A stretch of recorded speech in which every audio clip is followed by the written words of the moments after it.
ভারতীয় রেলের eastern rail, সেই ইস্টার্ন রেলের মধ্যে শিয়ালদা ডিভিশনের একটি অংশ হচ্ছে শিয়ালদা সাউথ সেকশন।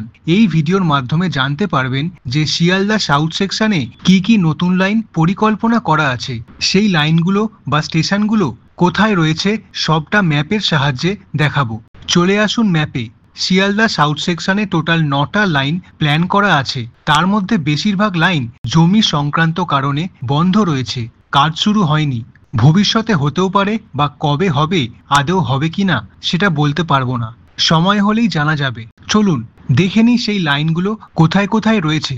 শিয়ালদা স্টেশনের সাউথ সেকশন, সেখান থেকেই শুরু করছি। শিয়ালদা থেকে বালিগঞ্জ জাংশন, বালিগঞ্জ থেকে ডান দিকে বজবজ ব্রাঞ্চ লাইন আর স্ট্রেট মেন লাইন যেটা সোনারপুর জাংশন যাচ্ছে। আগে বজবজ লাইনে চলুন। বজবজ থেকে যেই লাইনটা পরিকল্পনা করা ছিল সেটা হচ্ছে বজবজ পূজালি উলুবেড়িয়া বীর শিবপুর লাইন। বজবজ থেকে পূজালি 11 কিলোমিটারের রেল লাইন। এটা 2009-10 সালের রেল বাজেটে স্যাংশন করা হয়েছিল। তারপর পূজালি থেকে হুগলি নদী পেরিয়ে সাউথ ইস্টার্ন রেলের উলুবেড়িয়া, তারপর বীর শিবপুর পর্যন্ত 10 কিলোমিটারের লাইন এক্সটেনশনের প্ল্যান করা হয়েছিল 2011-12 সালের রেল বাজেটে। একটা রেল ব্রিজ তৈরি করলেই শিয়ালদা থেকে সাউথ ইস্টার্ন কানেক্ট করা যাবে এবং ভবিষ্যতে অনেক সুবিধাও হবে। তারপর দেখুন আরেকটা লাইন, পূজালি বাঁকড়াহাট ডায়মন্ড হারবার গুরুদাসনগর কুলপি লাইন। পূজালি থেকে বাঁকড়াহাট 10 কিলোমিটারের একটি লাইন। তারপর বাঁকড়াহাট থেকে গুরুদাসনগর, যেটা ডায়মন্ড হারবার লাইনের ওপর পড়ছে। এটা 2011-12 সালের রেল বাজেটে স্যাংশন করা হয়েছিল। এই গুরুদাসনগর থেকে নামখানা লাইনের কুলপি পর্যন্ত একটি 17 কিলোমিটারের রেল লাইন 2012-13 সালের রেল বাজেটে স্যাংশন করা হয়েছিল। আবার চলে আসুন বালিগঞ্জ স্টেশনে। এবারে স্ট্রেট চলুন সোনারপুর জাংশন, সোনারপুর থেকে স্ট্রেট বারুইপুর জাংশন, আর বাঁদিকে যাচ্ছে ক্যানিং ব্রাঞ্চ লাইন। এই ক্যানিং লাইনের ওপর কালিকাপুর স্টেশনটা পড়ছে। 2011-12 সালের রেল বাজেটে 38 কিলোমিটারের একটি লম্বা রেল লাইন স্যাংশন করা হয়েছিল। কালিকাপুর ঘটকপুকুর মিনাখান লাইন, কালিকাপুর থেকে মিনাখান পর্যন্ত, এর ওপর পড়ছে ঘটকপুকুর স্টেশন। তারপর চলে আসুন ক্যানিং স্টেশনে। বর্তমানে ক্যানিং পর্যন্ত রেল লাইন রয়েছে।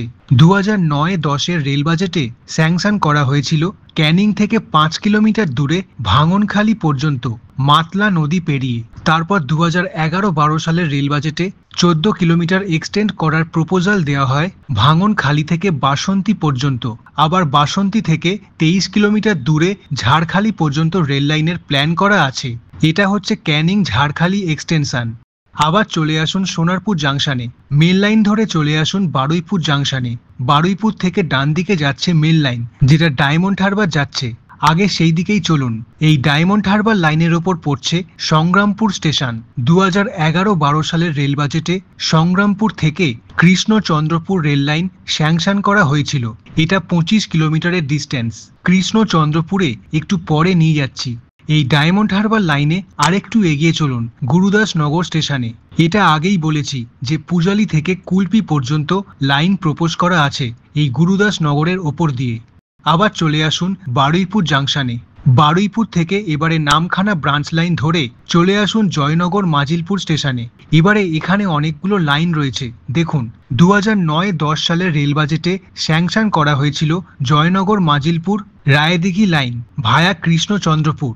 এটা 20 কিলোমিটার ডিস্টেন্সের। তারপর একটু আগে যেটা বললাম ডায়মন্ড হারবার লাইনের সংগ্রামপুর স্টেশন থেকে কৃষ্ণচন্দ্রপুর, এটা সম্ভবত জয়নগর মাজিলপুরের পরে স্টেশন।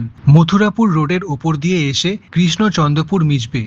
আরেকটা লাইন দেখছেন জয়নগর মাজিলপুর থেকে 32 কিলোমিটার দূরে দুর্গাপুর পর্যন্ত স্যাংশন করা আছে। তারপর নামখানা লাইনের ওপর দিয়ে চলে আসুন কুলপি। এটা আগেই বলেছি পূজালি থেকে কুলপি ভায়া বাঁকড়াহাট গুরুদাসনগর। তারপর চলে আসুন কাকদ্বীপ স্টেশনে। 2011-12 সালের রেল বাজেটে স্যাংশন করা হয়েছিল কাকদ্বীপ থেকে বুদাখালি পর্যন্ত। এটা 5 কিলোমিটার ডিস্টেন্স। তারপরেও আরেকটু প্ল্যান করা হয়েছিল যে রেল রোড ব্রিজের দ্বারা সাগর আইল্যান্ড পর্যন্ত এক্সটেন্ড করা হবে। আবার কাকদ্বীপ থেকে ডিরেক্ট চলে আসুন নামখানা স্টেশনে। 2009-10 সালের রেল বাজেটে স্যাংশন করা হয় 14 কিলোমিটার দূরে নামখানা থেকে চন্দ্রনগর পর্যন্ত। তারপর 11-12 সালে সেটাকে 17 কিলোমিটার দূরে বকখালি পর্যন্ত স্যাংশন করা হয়। সবকটা লাইন জমি সংক্রান্ত সমস্যার জন্য কাজ শুরু হয়নি। সবকটা লাইন পশ্চিমবঙ্গের দক্ষিণ 24 পরগনায় পড়ছে। এই 9টা লাইন স্যাংশন করা হয়েছিল, যেগুলো শিয়ালদা সাউথ সেকশনে পড়ছে। ধন্যবাদ সম্পূর্ণ ভিডিওটা দেখার জন্য। ভালো লাগলে ভিডিওটায় একটা লাইক করে ভালোবাসা দেবেন।